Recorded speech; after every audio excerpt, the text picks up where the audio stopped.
My name is Charles Vincent Terrenal, and in this reflection, I will talk about an important Supreme Court case involving freedom of expression and media rights in the Philippines, the case of Chavez versus Gonzales, decided back in 2008.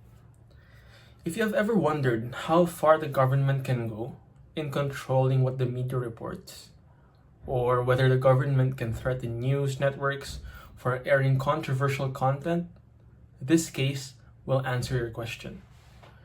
It is a major turning point in how we understand censorship, prior restraint, and the role of the press in exposing wrongdoing. What happened in this case became a huge boundary line for press freedom, especially during politically sensitive moments.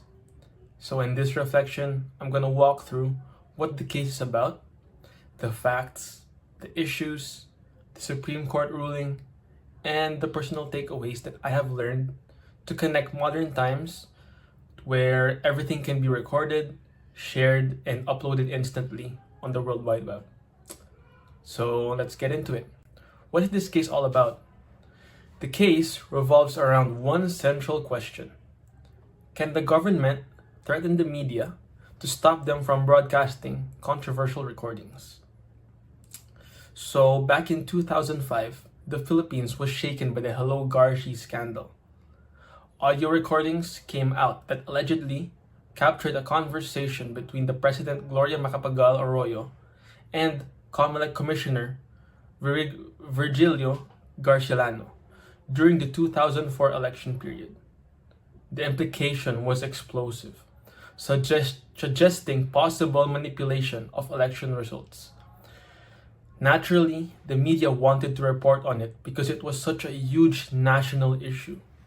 However, instead of addressing the election concerns head-on, high-ranking government officials began warning media companies not to air or publish anything about the tapes. The DOJ, or the Department of Justice, and the NTC, or National Telecoms Commission, both issued warnings and statements that airing the tapes might violate the anti-wiretapping law and could lead to the suspension or cancellation of a media network's license. So in short, the government tried to pressure the media into silence by using threats. This is why Francisco Chavez, a former Solicitor General, filed a petition directly before the Supreme Court. He claimed that these warnings were an unconstitutional form of prior restraint. This case is about drawing the line between government authority and press freedom. It is about deciding whether the government can tell the media what not to report. The Supreme Court had to determine whether officials really did cross the line by issuing threats, instead of allowing the press to freely report on a major public national issue. So what are the facts of the case? To truly understand how this case unfolded, let's break down the facts clearly. First of all, leaked audio recordings circulated in June 2005. The tapes allegedly captured a phone conversation that pointed to a possible election fraud. Media outlets began airing the tapes and reporting on the controversy. Second, the Secretary of Justice, Raul Gonzales, issued public warnings. He said that anyone who broadcasted the tapes could be held criminally liable under the anti-wiretapping law because the recordings were allegedly obtained illegally. He also told the National Bureau of Investigation, or the NBI, to track down the sources of the recordings and monitor media organizations. Even if these were only verbal warnings, they came from a government official with powers, so they had to be taken seriously. Third, the NTC released its own public press statement. The NTC reminded broadcast stations that airing the recordings could be considered a violation of their provisional authority, or in other words, they could be punished or shut down completely. Because of these combined warnings, many networks hesitated. Some stopped airing the tapes entirely. It created what the Supreme Court later referred to as a chilling effect. The effect was not caused by an official written order, but the fear of being punished. That fear was enough. Fourth, because of this pattern of intimidation, Francisco Chavez filed a petition before the Supreme Court. He asked the court to declare the warnings illegal and unconstitutional because they amounted to censorship. The facts clearly show a scenario where the government power and media rights collided head-on.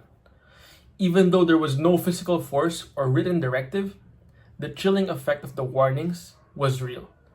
It heavily discouraged the media from reporting on a matter of public concern, national concern. The legal issues are that the Supreme Court faced several important questions. The first one is whether the warnings given by the DOJ and NTC amounted to prior restraint. Prior restraint refers to any government action that prevents speech before it even happens. It is considered the most serious type of censorship because it stops information from ever reaching the public completely. Second, the court had to decide whether the supposed risk of violating the anti-wiretapping law was enough to justify restricting the media. The government claimed that airing illegally recorded audio is a crime, so they argued that media should not broadcast the tapes. The question was whether that argument is strong enough to override freedom of the press. Third, the court also had to determine the level of scrutiny to apply. For content-based restrictions, the highest test is used, the clear and present danger test. The issue was whether the government could prove that allowing the media to air the tapes would cause serious and immediate harm.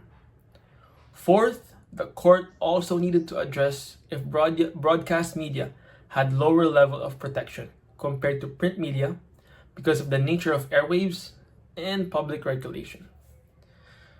These issues were not simple. They required the court to weigh criminal law, constitutional rights, political realities, and the role of media all at once. The answers to these questions ultimately shaped how press freedom works in the Philippines today. Let's move on to the court ruling. The Supreme Court ruled in favor of Chavez and struck down the government warnings as unconstitutional. The court made several major points. First one, it held that the warnings made by the high-ranking officials indeed constituted prior restraint. It did not matter that there was no written order or formal memorandum. Any act or statement made by a government official or the government itself in an official capacity that threatens to silence speech is considered prior restraint. Even a speech, press statement, or a verbal warning can be unconstitutional if its purpose is to stop expression. Second, the court applied the clear and present danger test because the restriction was content-based. The government had to show that allowing the media to air the tapes would lead to a serious and imminent danger. They, however, failed to do so. The government could not prove any real threat to national security or public order. Instead, their statements were about the danger were vague and inconsistent. The court also clarified that even if an act violates a law like the anti-wiretapping law, it does not automatically justify censoring the press. Violations of law must be balanced against the preferred status of free expression. Fourth, the court also addressed the nature of broadcast media. And while broadcast media is subject to licensing, the court said that the clear and present danger test still applies when the government attempts to regulate content.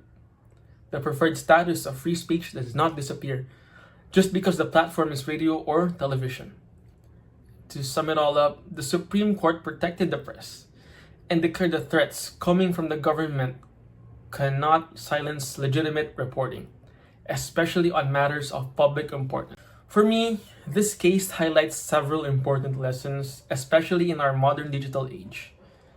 At first, it shows how powerful prior restraint is. For one, you do not need a written order or police with guns to censor people. A simple threat from one in power can already silence many. This still happens today through things like online warnings, political pressure, or threats of legal action. The chilling effect is real, and this case proves how dangerous it really is.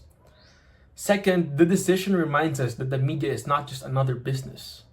It plays a crucial role in exposing wrongdoing. If the media becomes scared because of government threats, the people lose access to reliable information.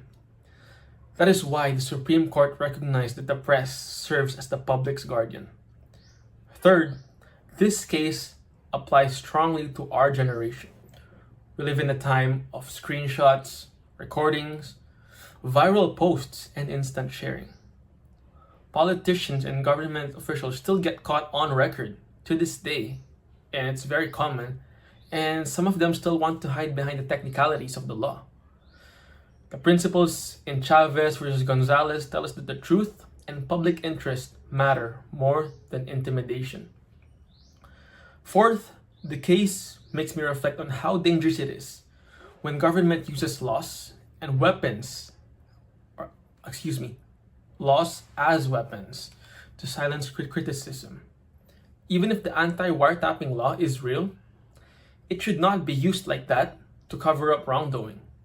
The government cannot hide behind a technical violation just to block the truth.